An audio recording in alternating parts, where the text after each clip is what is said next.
Section 1. You will hear a student talking to the study abroad coordinator at a university. First, you have some time to look at questions 1 to 4.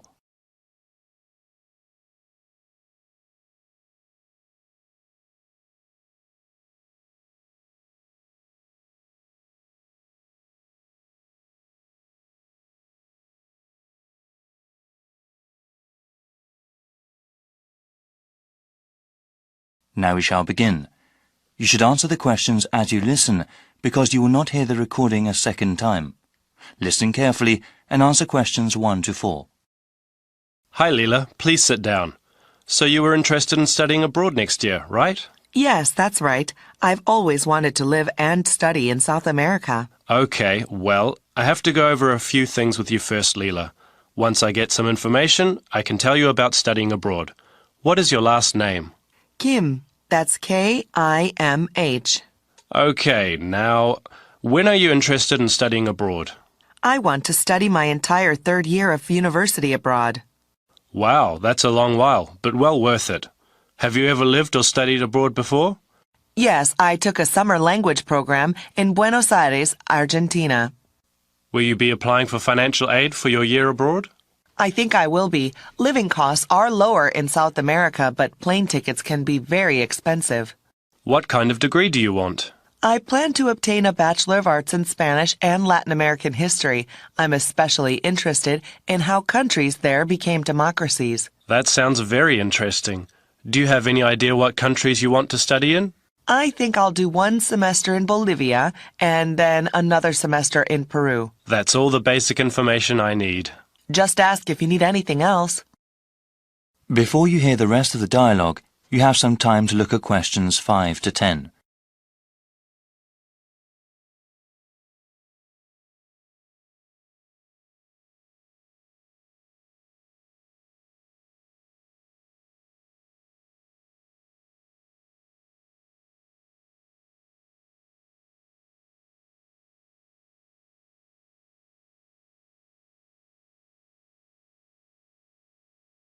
Now listen and answer questions 5 to 10. Now, Leela, there are some things I have to explain to you about going abroad for a year. You know that it can be difficult at times. Yes, actually, I had a friend who went to China for just a semester. She said the language barrier was quite a problem. Actually, not only is there a language barrier, there are also cultural differences that can make living or studying in another country very difficult. You mentioned going abroad before, but over the course of a year, some people can experience severe loneliness. I think I'm prepared to deal with that. Also, you have to be organized when it comes to applying for your study abroad program. Our university here may not accept every course you take abroad. You have to make sure with your academic advisor about which ones are appropriate and will count towards your degree. Understood. Thanks for the advice. Actually, I did want to go over the application procedure briefly with you. I read it on the website, but... Yes, it can be slightly confusing. First of all, please remember to keep your grade point average at 3.2 or above. There are high standards for those sponsored by the school to study in another country. Once you have declared your major, you can begin your research into which programs you want to go to. After filling out the appropriate application, you will submit them to the Office of Study Abroad. After they review your materials, you will be informed about whether or not you can study abroad under the university's name. You will also be informed about how much financial aid you will receive. Sounds slightly daunting. Well, from what I have seen, I don't think you need to worry. Okay then, I'll print the forms from the online website now and get started. Good luck, Leela. Thank you so much. No problem. If you have any other questions, please email or call. I will. Bye then. That is the end of section 1. You now have half a minute to check your answers.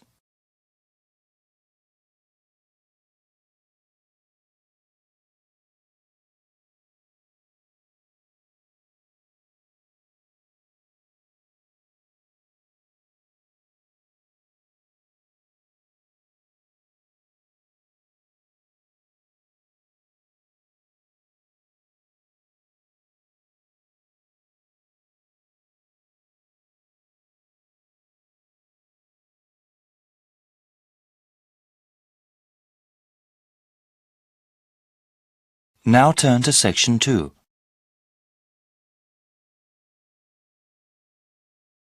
Section 2. You'll hear Laura talk about this year's International Food Festival. First, you have some time to look at questions 11 to 14.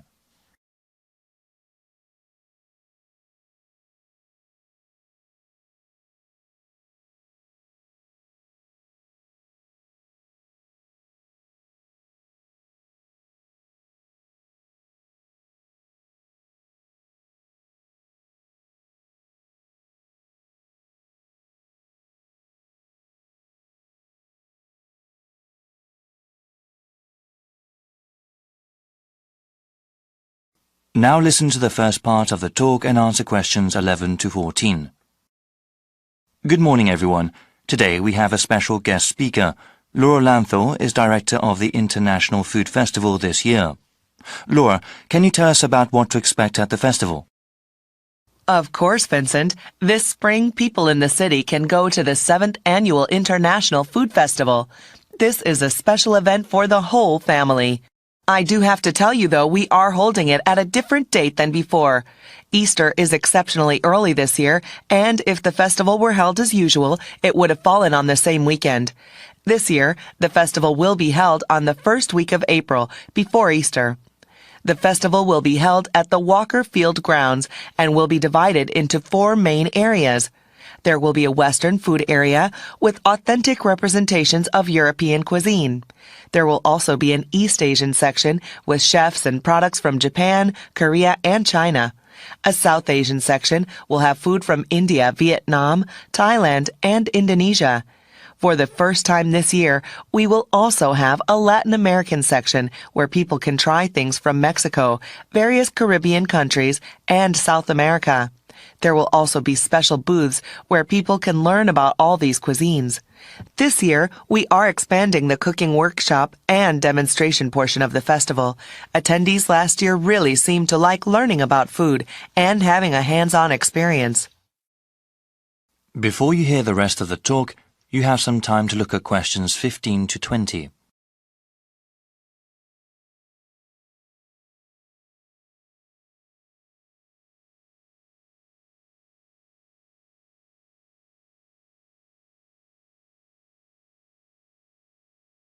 Now listen and answer questions 15 to 20. I'll give you a brief description of 3 of the workshops we have. Like I said, these allow you to participate directly in the making of food and teach you techniques you can use at home. For a full list of them, please go to our online website. We will give you the site address after the end of my talk. You will also find there the procedure to pre-register for the workshops. Pre-registration takes place when you buy your festival tickets and is highly recommended. Non-Western food has become increasingly popular these days, and many people are interested in how to cook such food at home. Such cuisines use a variety of different spices, ones that aspiring cooks might not be familiar with. Therefore, our world tour of spices is a good introduction to the flavor profiles of other cuisines. I would recommend it for adults who want to seriously learn about cooking. Small children might not take to the more exotic spices. One workshop that is meant for children is Candy Adventures. There are traditional activities like making gingerbread houses. Other activities teach basic decorating techniques, including the proper use of coloring dye. Kids can also learn how to make flowers and other objects out of cake frosting. We understand the concerns of parents regarding their children's health, so everything used in this workshop is either sugar-free or uses acceptable sugar substitutes. Lastly, we have a workshop that is suitable for the whole family. Salads Forever is a workshop for everyone interested in healthy eating. There will be different kinds of salads that people can try and demonstrations that show how to make them. Salads have grown in popularity these days and are a healthy addition to any diet if prepared the right way. The workshop will also teach how to make healthy salad dressings. I'm afraid that's all I have today. Please visit the festival website for more details. That is the end of section 2. You now have half a minute to check your answers.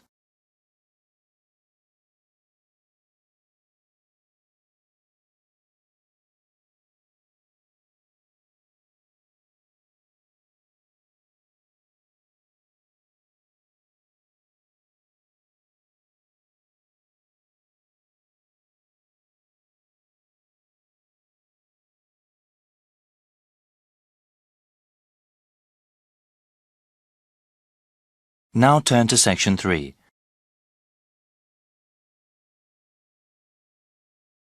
Section 3. You will hear a conversation in a continuing education institute's office. First, you have some time to look at questions 21 to 25.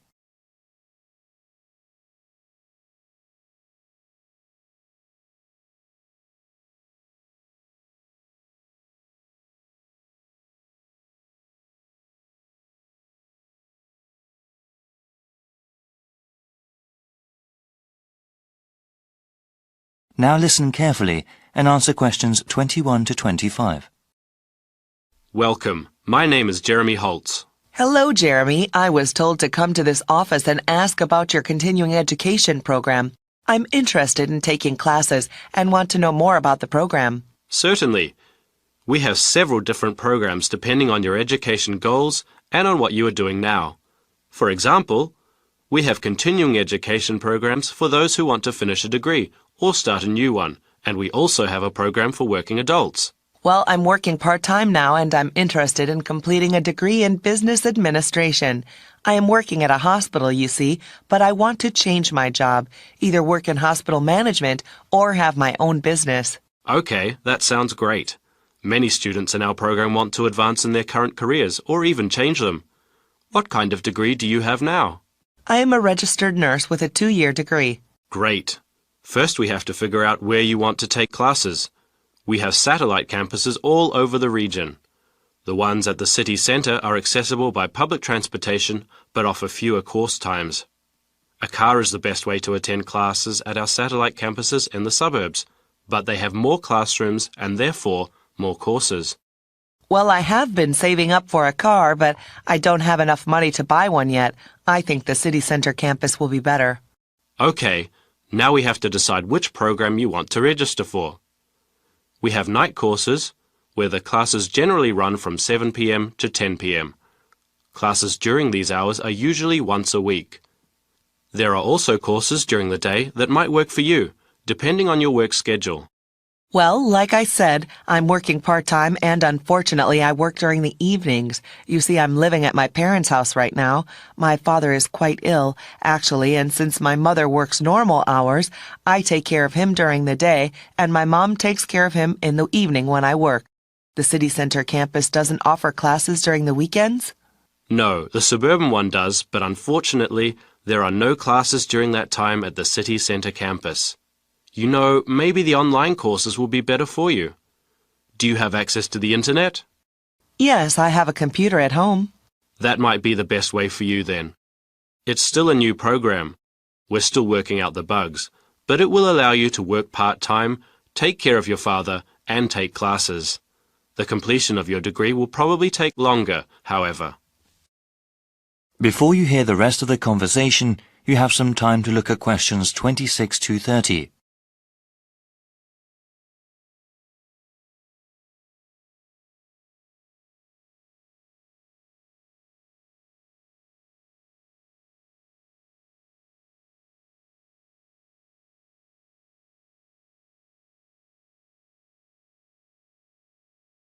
Now listen and answer questions 26 to 30.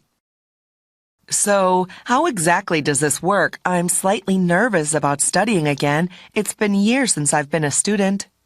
Yes, it can be a bit daunting at times. Continuing your education and improving yourself are well worth the effort. Actually, before you start taking online classes, there are several refresher courses that you are required to take. What kind of courses are those? These are especially made for the returning adult student. We understand that education is just one of a number of priorities for those that take classes with us. The refresher courses teach you how to manage time and juggle between different areas in your life. Techniques like writing down your daily schedule and ways to avoid procrastinating are talked about. Also, there is one course that reviews basic study skills, like the most efficient way to read the course text, as well as basic academic writing. I think that would be really helpful for me. I enjoyed studying when I was going to school, but I definitely need some tips on how to manage my classes along with the rest of my life. Many students I've seen are in a similar position. They have to balance both their work and family life with their education. It's not easy, but it is very rewarding for the ones that finish their education all the way through. Okay, so how do I register for the classes? You need to go online to do that. I will give you a brochure with the appropriate web address. You can choose which course modules to take online. You can go through them as time allows. There is even a place to keep track of progress towards your degree. All right, can I ask then about the cost of the online courses? They are cheaper than classes at either campus, of course. Online, you'll see a number of different ways to pay. You can pay up front for each course module you take, or pay over a number of months. The latter method of payment will probably be better for me. Are the textbooks and other course materials expensive? No, not at all, actually. With all online courses, the relevant materials are included free of charge. They are available to download after you register. That sounds great. Thank you so much. No problem. My contact information is also in the brochure. That is the end of section 3. You now have half a minute to check your answers.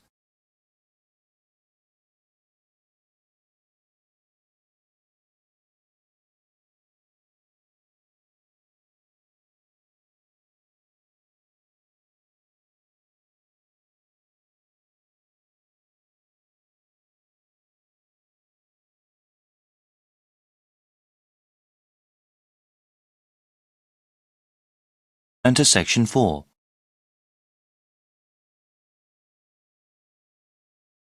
Section 4. You will hear a student representative explaining the views of the student body about how a large donation to the school should be spent. First, you have some time to look at questions 31 to 40.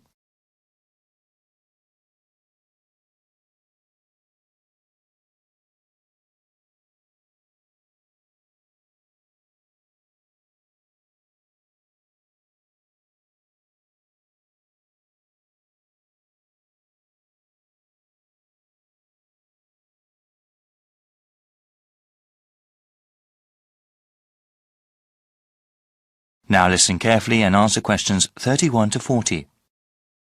Thank you, Mr. Chairman, for asking the student body about the recent large donation to our school and what it should be spent on.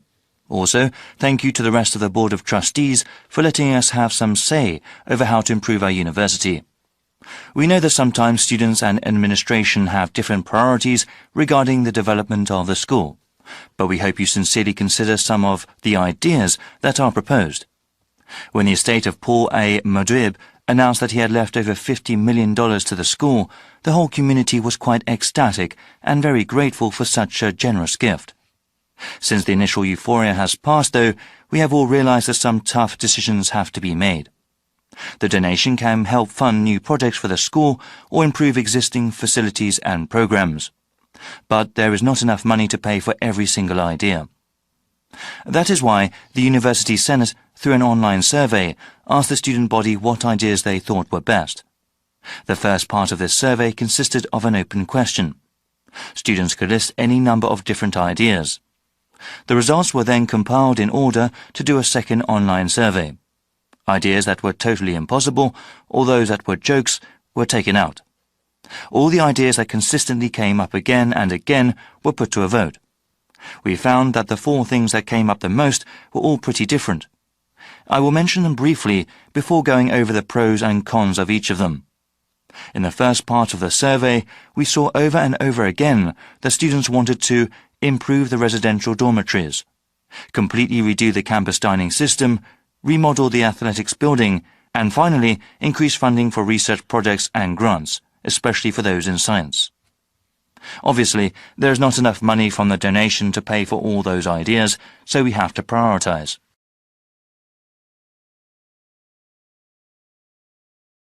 The ideas that got the most votes were improving the residential dormitories and completely redoing the campus dining system. They both got 30% and 28% respectively of students saying that was what most of the money should be spent on. Many of the dorm facilities are quite old and definitely need some repair, particularly the shared bathrooms. Also, students have been complaining for a while that there is not an adequate number of dining facilities on campus, and that the quality of the food at existing places is low. Spending most of the donation in these areas would definitely improve the quality of life on campus. However, a significant minority of the student population, about 40%, does not live on campus. They commute from their homes elsewhere and therefore would not benefit from those improvements. 25% of students thought improving the athletics building was the best use of the money, and 17% voted for giving money to research projects for science. There are many people who are attracted to our university because of our athletics programs, so improving the building would improve the reputation of the university. Only a small percentage of students actually ever use the athletics building, however. Though it received the fewest votes, giving money to university research projects has great potential. Any new patents that come about because of that research can possibly earn the school lots of money. That is the end of section 4. You now have half a minute to check your answers.